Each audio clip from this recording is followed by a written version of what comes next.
course. Mesdames, Messieurs, bonjour. Je suis d'abord très honoré d'avoir accepté votre demande et de vous présenter votre conférencier d'aujourd'hui, le professeur Gilles Bibeau, qui est connu à travers le monde pour ses travaux en anthropologie médicale. J'ai le privilège de le connaître assez bien, puisqu'il est mon frère aîné.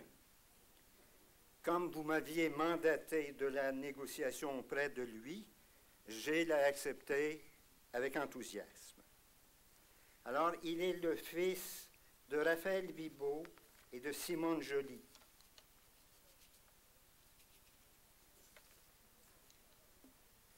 Il est l'aîné de la famille de 10 garçons et d'une fille unique, Lise, qui est la première. Ses premières classes se sont faites dans une école de rang, l'école dite d'en haut, qui était située à la Grande Rivière. Ce fut ensuite l'externat classique pendant 4 ans, dans les locaux même de l'école du Sacré-Cœur, puis le pensionnat au séminaire Saint-Hyacinthe, où il a passé un autre 4 ans. En 1960-1961, il obtenait son baccalauréat avec spécialisation en biochimie. 50 ans ont déjà passé depuis la fin de ses études classiques. À la fin de son cours classique, il voulait devenir médecin missionnaire en Afrique. Dans les faits, il a réalisé bien plus que ce qu'il avait espéré quand il avait 20 ans. En 1962, il partait pour l'Europe, où il a étudié jusqu'en 1967. D'abord en Belgique, du côté de l'Université de Louvain, et ensuite en Italie, où il s'est spécialisé en philosophie et dans l'étude des religions comparées. En 1967, il prenait le chemin du Zaïre, un pays d'Afrique centrale qui est cher à son cœur et où il allait passer pratiquement 12 ans de sa vie. À son retour définitif au Québec, il obtient son doctorat en anthropologie de l'Université Laval. La même année, il commença à enseigner à l'Université de Montréal et il y enseigne depuis plus de 30 ans, tout en continuant à faire des recherches un peu partout à travers le monde. En août 2012, il prendra sa retraite. Je garde le souvenir de nombreux départs de Gilles pour l'étranger, de ses voyages toujours pleins de défis et de rêves et pleins d'espoir, des recherches qu'il menait surtout dans le domaine de la santé, le poussaient à partir pour le Burkina Faso, le Pérou et pour l'Inde. Dans chacun de ces pays, et dans bien d'autres encore, des recherches scientifiques l'attendaient. De nombreuses rencontres de travail avec des collègues le tenaient occupé. Des conférences internationales le forçaient à faire des représentations scientifiques dans plusieurs langues différentes. Encore aujourd'hui, à presque 72 ans, dans 2 semaines, il fêtera son anniversaire. Il fait le tour du monde au moins 2 fois par année. De nos jours, il est surtout attiré par la route des Indes, qui le fascine vraiment et qui l'enivre particulièrement. En effet, depuis les 15 dernières années, avec sa femme, Hélène Corin, qui est sa complice, ils font des recherches en Inde. Gilles s'est même mis à l'étude de l'hindi, la langue de l'Inde à plus de 60 ans. Avec cette langue, dans laquelle il dit se débrouiller, Gilles en est à pouvoir s'exprimer tant bien que mal dans une 10e langue. Tout cela demande, vous vous en doutez bien, beaucoup de travail et d'énergie. Il faut aussi savoir que Gilles était non seulement un étudiant studieux, mais qu'il était également un sportif redoutable et talentueux. Il a terminé le premier compteur au séminaire Saint-Hyacinthe en 1960-1961 face à des équipes de haut calibre. Arrivé en Belgique, il a été rapidement dépisté et il a joué quelques matchs avec l'équipe nationale de Belgique, une équipe de niveau olympique. Tout cela pour vous dire qu'il n'était pas si mal sur ses patins. Il l'est toujours puisqu'il devait recommencé à jouer dans une équipe de la Ligue Tamalou, donc les Boys à Rémy, donc Rémy Deshaies. Et il a été contraint, mais on vient de me dire qu'il a quand même joué vendredi passé, à 72 ans.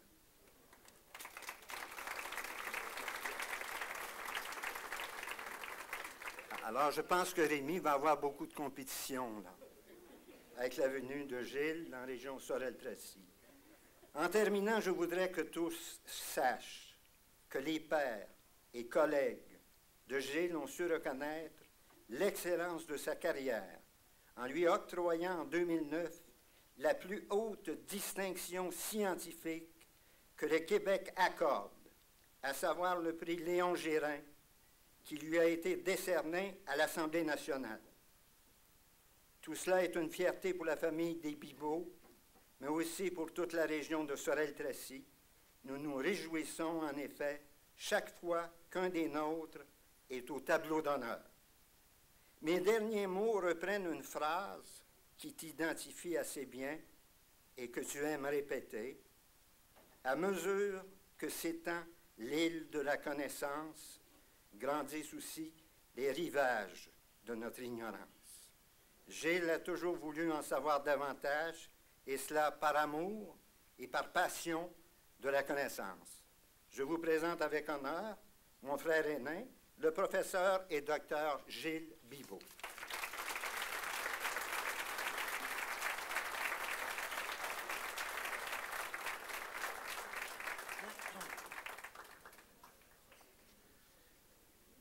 Ah. C'est toujours se faire présenter par son frère, au fond, c'est toujours dangereux. Il sait trop de choses. Mais je dois dire que c'est aussi toujours très émouvant. J'ai plusieurs de mes frères ici, j'ai ma sœur, et puis c'est ma région d'origine où j'aime beaucoup revenir. J'ai salué un certain nombre de personnes que je ne reconnaissais pas et qui, en me donnant leur nom, m'ont permis de retisser des liens avec une histoire très ancienne, et j'en suis très heureux. Et j'ai intitulé ce que je vais vous dire aujourd'hui « Jeune jusqu'à la mort ». Et rencontrant M. Paul, qui est là, il m'a dit « On est jeune aussi longtemps qu'on a des projets ». Et quand je me lève le matin, j'ai encore 20 ans, parce que j'ai des projets. Mais il dit, quand je me couche le soir, j'ai 70 ans, parce que je suis épuisé.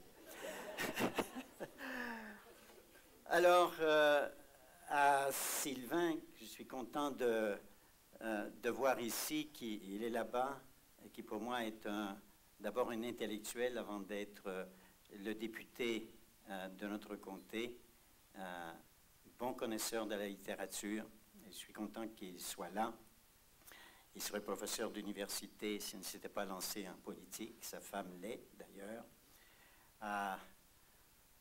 Plamondon, je ne sais pas où il est, M. Plamondon, en tout cas, notre député le plus ancien, donc, à Ottawa, je pense, de toute la députation. Alors, merci beaucoup d'être là. Monsieur Salvac, j'ai vu rapidement, donc, préfet là, de MRC, notre maire de Sorel-Tracy, M. Dauplaise, bonjour, et les maires et mairesses, les conseillers et tout le monde. Alors, un grand bonjour. Alors voilà, je vais vous faire une série de réflexions pendant une cinquantaine de minutes, 3/4 d'heure, quelque chose comme ça. Et puis on aura un petit débat après. Je commence par un homme dont vous avez entendu parler sans aucun doute, Stéphane Hessel, qui, à 93 ans, a fait paraître un livre tout à fait extraordinaire, « Indignez-vous ». Indignez-vous,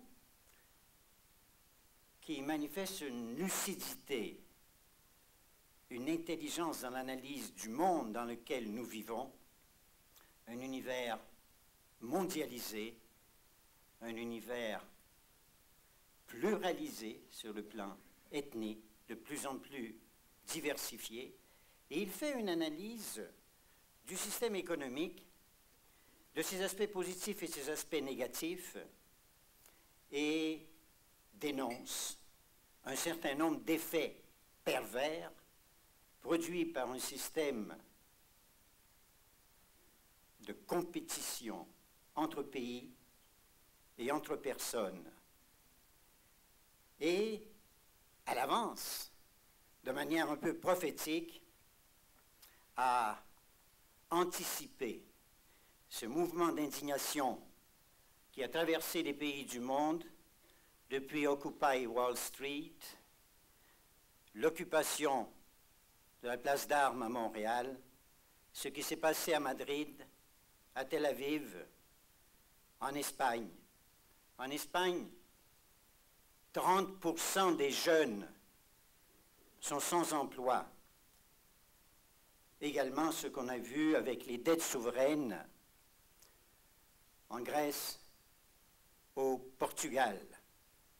Et cet homme a été capable, à son âge, près de 100 ans, de suivre son monde et d'être capable de prévoir ce qui va s'y passer. Or, si nous regardons les choses d'un peu plus près, il y a 50 ans, on considérait qu'une personne commençait à vieillir et qu'elle était déjà relativement vieille à 60 ans. Les personnes devenant octogénaires, atteignant les 80 ans, il y en avait très peu. Et oui, sur son lit de mort, mais bien avant, lorsque les forces avaient diminué et que soit l'aîné, soit le cadet recevaient en héritage cette terre. Savoir transmettre, savoir donner. Une autre question, craignons-nous que l'État ne soit plus en mesure de prendre en charge la dépendance que le grand âge aura créée pour un nombre de plus en plus important de personnes, que les coûts soient tellement élevés que les dépenses publiques ne pourront plus y répondre. Avons-nous peur d'être un jour parqués dans des résidences ou dans ce qu'on appelait des hospices, pour lesquels aussi le vocabulaire et les noms ont changé sans que la réalité ne soit profondément transformée? Ce l'est dans un certain nombre de cas et il faut s'en réjouir. Et saura-t-on répondre aux besoins élémentaires que la dignité exige face aux personnes qui n'ont plus le contrôle de leur corps, qui sont dans l'incapacité de manger seules et qui vivent la décrépitude. Une autre question, est-il vrai, et c'est sur le versant optimiste celui-là, que la médecine de demain pourra nous refabriquer l'homme, la femme, au moyen de nouvelles techniques? Avançons-nous vers une espèce de post-humanité reprogrammable? La réponse est oui. Mais est-ce que le psychisme serait capable de suivre ce qui se passera au niveau du physique? Une autre question,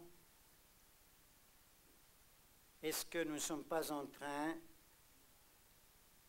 malgré tout, à travers cet optimisme ambiant, d'établir une zone de secret, disons de secret honteux, autour de la réalité souvent tragique d'un pourcentage assez élevé d'hommes et de femmes qui entrent dans le 4e âge de la vie. Et cela peut prendre bien d'efforts. Nous savons que le premier grand naufrage de la vie, de la vieillesse, c'est la solitude. Et dans des sociétés où cette valeur de l'individualisme dont je parlais tantôt, qui a conduit des enfants à ne pas être là, lorsque les parents vieillissants,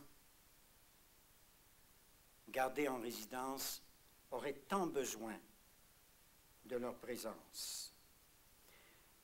Si il fallait essayer d'expliquer ce qui est en train de se passer dans notre monde, qui souhaite que les personnes du 3e et du 4e âge continuent à vivre en conformité avec les grandes valeurs de notre société contemporaine, je dirais qu'il y a toute une série d'explications. Je vais juste en citer l'une ou l'autre. La première, c'est que notre époque pense la dignité humaine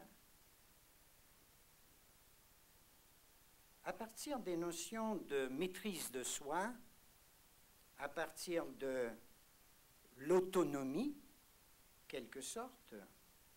Et ça peut être tellement fort, cela, que ça nous amène à penser que les personnes âgées vivent dans un relatif retrait qui leur donne une certaine sérénité,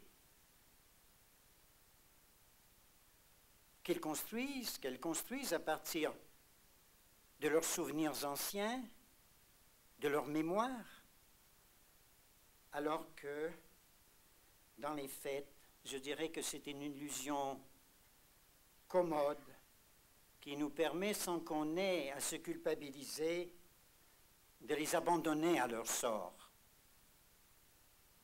Alors que la réalité nous montre que cette dernière période de la vie est tout autant, et les spécialistes de la gérontologie nous disent encore plus, l'âge de l'interrogation qui conduit très souvent de l'anxiété, de l'angoisse, et aussi, comme chez les jeunes, à des conduites d'autodestruction. Actuellement, au Québec, les plus de 65 ans, alors que pendant très longtemps, c'était les jeunes qui se suicidaient en grand nombre, et grâce à une série de programmes, grâce à des actions de toutes formes, de soutien aux jeunes, les taux ont beaucoup baissé, mais nous n'arrivons pas à les faire baisser dans la catégorie des 65 ans et plus. C'est donc dire qu'il y a aussi du tragique qui se vit là.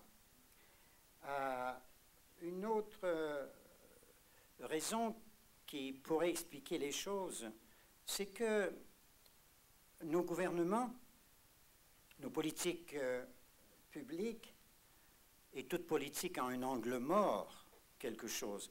On efface un certain nombre de réalités, et dans nos sociétés, les non productifs, les échecs sociaux, les personnes qui ne peuvent pas faire face à la compétition, ou les malchanceux de la vie, succession d'accidents de différents types, financiers, amoureux, de santé, etc. Les malades chroniques, les chômeurs. Est-ce que la prochaine catégorie dont on ne pourra plus s'occuper seront les vieillards? Et je pourrais bien qu'il en soit ainsi. Qu'on investisse moins, toujours à cause du modèle économétrique qui se dit que ce n'est pas un investissement porteur pour la société. Alors, on a tout intérêt à vouloir les maintenir compétitifs, en forme, consommateurs, etc. Il y aurait encore de très très nombreuses raisons qui pourraient nous amener à comprendre pourquoi on a mis de l'avant tout cela. C'est la première partie de ce que je voulais vous dire. Il y en a encore 3 autres. Je vais être rapide. Je vais être rapide pour les autres parties. Ma deuxième partie, je vais vous parler un petit peu comme un anthropologue de la santé, anthropologue médical. Pendant toute ma vie, j'ai donné des cours, incluant la faculté de médecine à l'Université de Montréal, aux jeunes futurs médecins, pour essayer de les initier aux autres traditions thérapeutiques qui existent dans le monde. L'Ayurveda, c'est la tradition médicale de l'Inde. Ayurveda. Veda, les gens qui ont fait du grec reconnaîtront Hoida, savoir, je sais, et Ayur, qui veut dire longévité. La médecine indienne a développé donc une sagesse construite sur cet Ayurveda, avec des grands traités médicaux classiques absolument fascinants, écrits en sanskrit, et dans lesquels on dit que le secret de la longévité, c'est d'abord et avant tout le contrôle de ses sentiments. Il y a quelque chose du bouddhisme là-dedans. Le désir et la limitation des désirs et refuser l'insatisfaction, se satisfaire de ce qu'il y a. Ne pas mettre la barre trop haute, en quelque sorte. Et en deuxième lieu, on nous dit c'est l'alimentation. L'alimentation. L'Ayurveda. Alors, toute cette sagesse, elle est là.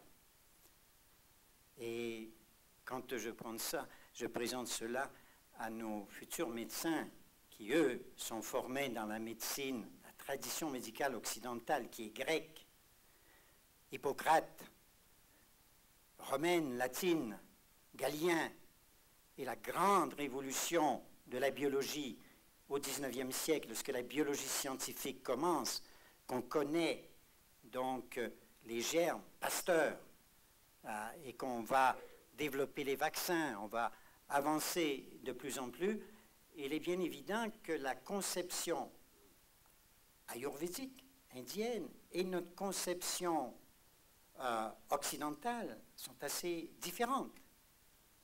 Même chose pour les Chinois. Les Chinois, à partir du Qi, cette énergie, notre corps n'est qu'un microcosme qui renvoie au macrocosme, que la santé du monde, de l'environnement et la santé de notre corps, personnellement, donc, c'est en correspondance. Et il est bien évident que cette tradition pense la personne, tradition chinoise, de manière différente des Occidentaux, différente des Indiens. Et on pourrait continuer avec les Africains. Les Africains voient le corps de manière hydraulique, autant que nous voyons de manière mécanique, bien qu'on est en train de dépasser. Dans notre médecine contemporaine, la vision du corps mécanique est fortement dépassée à cause de notre connaissance des bases, c'est-à-dire la génomique et de mieux en mieux aussi le système neuronal. Mais en Afrique, ce que j'ai constaté, c'est l'importance des liquides. C'est hydraulique au sens où les 7 grands liquides qui composent le corps humain sont là et doivent être maintenus en équilibre. Également, la circulation doit se faire de certaine façon. C'est pour ça qu'il y a tellement de lavements aussi et tellement de potions que l'on doit boire. Les Amérindiens, c'est encore autre chose, etc., etc. Et il faut bien se rendre compte que le statut des personnes âgées est à penser de manière différente que l'on soit en Amérique, en Afrique, en Inde, et ailleurs dans le monde. Mais partout, dans toutes les sociétés, les personnes individuelles jouent un ensemble de rôles qui se mettent en place particulièrement au deuxième âge de la vie, celui d'épouse et d'époux, qui éventuellement deviendra celui de père et de mère, qui ensuite établira des liens avec les oncles et les tantes et développera des systèmes de parenté plus ou moins complexes où les questions de filiation, questions d'ascendance, par exemple, je dis un petit mot des funérailles, parce que j'ai passé plusieurs années de ma vie, comme Yvon l'a dit, en Afrique, et combien de fois, allant à des funérailles, j'étais toujours fasciné lorsqu'un grand-père mourait et qu'on voyait les petits-enfants venir danser et rire sur la tombe du grand-père. On appelle ça des relations à plaisanterie. Et qui disait, mais grand-père, t'es pas mort, réveille-toi, viens danser avec moi. J'ai ta pipe ici, grand-papa. Veux-tu fumer un bon coup encore? Au fond, qu'est-ce qu'il rappelait? Il rappelait que le grand-père était bel et bien vivant, mais qu'il était devenu un ancêtre. Il était passé dans le monde des ancêtres. Et c'est assez impressionnant de voir la mort lorsqu'on revêt d'un vêtement blanc qui est le vêtement des morts, quelqu'un qui est encore vivant. Et qu'on lui chante les chants qu'on chante aux ancêtres morts. Tranquillement, on le transforme en un ancêtre. Et la richesse de ce rituel funéraire qui est absolument extraordinaire. Nous ne l'avons plus chez nous. Il ne faudrait pas que je commence à parler de l'appauvrissement de nos rituels et particulièrement de nos rituels funéraires.